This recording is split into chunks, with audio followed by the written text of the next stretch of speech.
Hey everyone. Okay, so here we are back with my Grand Prix. I recently got asked the question of where is the AC pressure switch located? It is tricky to locate if you don't know where it is because it's just hidden off along the pipe. But once you know, you'll realize it's actually not that bad at all. So I'll show you really quickly. It's just location. It's not to replace it, repair it.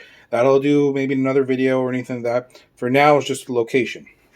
So you have your air box here. And if we go look right there. Get my hand here. Right there. That is your AC pressure switch. I've unplugged it there. There you go. So once if you're having a AC pressure switch issue or anything like that, that is where the switch is located. Hopefully this video helps you out. Thanks very much for watching.